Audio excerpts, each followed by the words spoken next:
the government finally fighting for the cruise industry, and there's a new lady in town. Let's talk about it.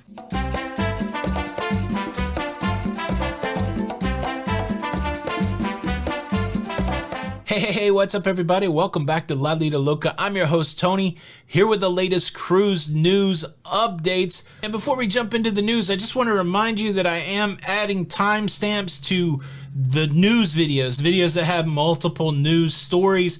You can find the timestamps in the description, but if you're on your mobile device, you can click the screen and you can skip to the next story. Or if you're on your desktop, same thing, you can hover your mouse over the screen and you can see the different chapters, as it were, of the video. I'll only talk about this a couple more times. It's a new feature. It's not in every video, but where I have multiple news stories, I'll make sure that I do the timestamps. So use those if you, I mean, I want you to watch the whole video, maybe watch a section twice. I don't know, but just to give you the heads up on that. And I've used them on a couple videos. Anybody using the timestamps, do you find it helpful? I'd appreciate that feedback. Now let's talk about the cruise news. Well, let's talk about the new lady that will be in our lives fairly soon. I'm talking about the newest cruise ship from Virgin Voyages. I love the fact that Virgin Voyages is going full steam ahead with their plans to get their 4 cruise ships rolled out by 2023. Their first cruise ship, the Scarlet Lady, followed by the Valiant Lady, and then coming in 2022, just announced the Resilient Lady. Why is Resilient significant? Why is it significant in March of 2021? You know why, because of COVID, right? We need some resiliency, but on top of that, March is National Women's Month, and so this is a very appropriate time to make this announcement. And who's a better leader in the travel space than Richard Branson? The guy is a disruptive visionary. It's fun to track along with his career, and this is what he said when it comes to naming the Resilient Lady. He said, while this year has been filled with adversity and adaptation for all of us, it is no secret that women have been challenged to rise up more than ever during the pandemic.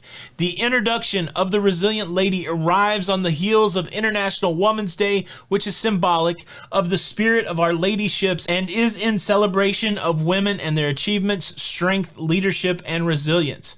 And like our future, Resilience Ladies is bright too. We plan to set sail through Europe to some of the most unbelievable destinations in the world, places we've been dreaming about all year.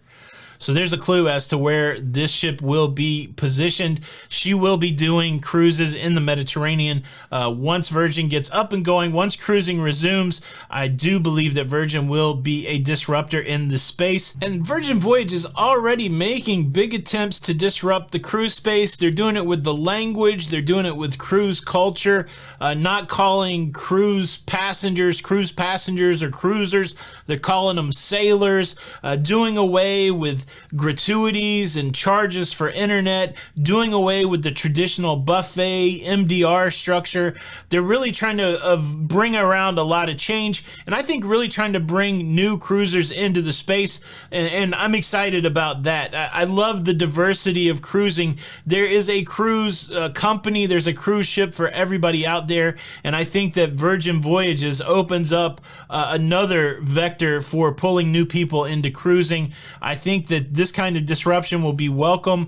I think it will bring a lot of new cruisers in the space, and I also think it'll solidify some of the more traditional companies too, to really hone in on what their product is and what they're offering to people. So one of the conversations I am so looking forward to having, and one of the things I'm so looking forward to tracking once we get back to cruising, is what Richard Branson is bringing to cruising, because he's been disruptive in other businesses. He's transformed the way other businesses think, and it's going to be interesting to see what impact his thought process has on cruising. So I'm looking forward to that. Resilient Lady coming to the Med in 2022. Now, before we get into the next story, let me do a couple things. First, let me hit you with a movie quote. Do you know this one? Just when I thought I was out, they pull me back in. It's very apropos for the next 2 stories. And quickly, let me give you the invite to subscribe. If you enjoy staying up to date with everything that's going on in cruising, I got you. You know, I got you. We can do this together. All you got to do, hit the subscribe button. Doesn't cost anything. Hit the subscribe button with the notification bell. That way you don't miss out on any of these updates. So yeah, The quote, very apropos. Just when you thought they were out, they pulled you back in. The government stepping up in a couple locations to help out the cruise industry. First, let's talk about Alaska. Now, you know the deal with Alaska. There is a law in place, an act in place, the Passenger Vessel Services Act of 1886. This act put in place to protect maritime commerce, some other goals, but the end result is it hoses cruising. Foreign vessels cannot cruise from one U.S. port to another U.S. port without there being some sort of foreign port on the itinerary. And so the way that it messes up cruising, the way that it messes up Alaska, is you cannot cruise directly from Seattle, Washington to Alaska because there is no foreign port involved. Traditionally, there would be a Canadian port involved, but there's no option for Canada in 2021. They have closed down their waters to cruise ships until 2022. So that puts the cruise industry in a pickle. It puts Alaska in a pickle, and the government representatives of Alaska, they're stepping up to try and fix it. Last month, Congressman from Alaska, Don Young, introduced the Alaska Tourism Recovery Act. He introduced it into the House of Representatives, and now his counterparts in the Senate, Senator Lisa Murkowski and Senator Don Sullivan, have introduced a bill with the exact same name into the Senate, the Alaska Tourism Recovery Act. The gist of the act, super simple. For the 2021 season, let's just consider Seattle to Alaska a foreign trip. If you consider Seattle to Alaska a foreign trip, then you're not in violation of the Passenger Services Vessels Act, and there's no fines incurred. That's the big deal. It's like $769 per person, and so on a cruise ship with like 3,000 people, it's over $2 million in fines just to say we're just going to do it anyways. And so you've got these senators from Alaska trying to help out Alaska tourism by trying to get an exemption to the Passenger Vessel Services Act. That's what's happening. It is in committee right now. If it gets out of committee, it makes it to the floor of the Senate. This could be voted on, where the exemption to the Passenger Vessel Services Act does exist. This is traction forward, and we'll have to see whether it happens or whether it stalls out in committee. As for right now, Alaska 2021, not dead in the eyes of the senators, not dead in the eyes of the cruise lines. Some of the cruise lines have canceled, Holland America, Princess, but some of the major players still holding on to their bookings in Alaska, Carnival, Royal Caribbean, waiting to see how this plays out.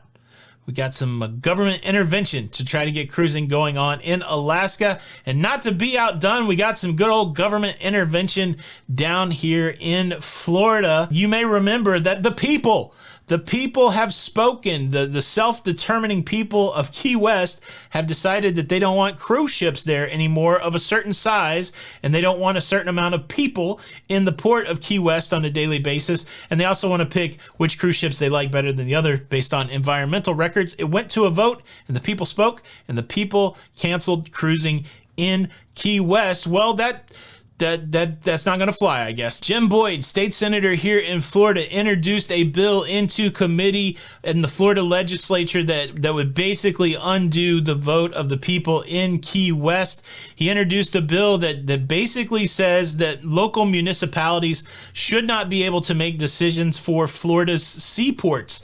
It's a lot of seaports. It's like 15 seaports, and he got some opposition. Right off the bat, he got some opposition. The Florida Association of Counties said that it's too far overreaching. They reached a compromise. They narrowed it down to 4 municipality-run ports: Pensacola, Panama City, St. Petersburg, and you guessed it, Key West, Florida. After that compromise was reached, they put it to a vote, and in committee, the bill passed 12-6. So essentially, the bill got over the first hurdle. It will go to the next step of the process, and at some point, it could land on the Senate floor of the Florida legislature, where they could be voting whether or not to make this a law for the state. And if they do, it will overturn the Key West cruise ban. Obviously, this opens a whole can of worms. We have such a diverse community here Twitter. I've read impassioned pleas in the comments for letting people be self-determinant, to choose what they do, to resist government intervention. But interestingly, at the same time, I think there are going to be people that would applaud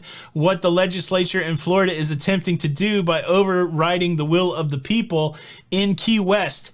It's an interesting dichotomy to me. I can't wait to see how that plays out in the comments. Boom, that's your cruise news. Time for you to sound off. What do you think? Will there be Alaska 2021 cruises?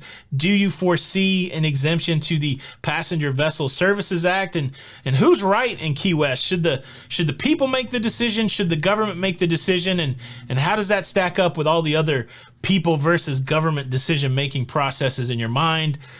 Let's have the conversation. Where was that movie quote from? Thank you for watching the show today. Please hit the like button. You got to watch this video. It's Tony with Lido Loca. And until the next time, we'll see you on the Lido. Bye.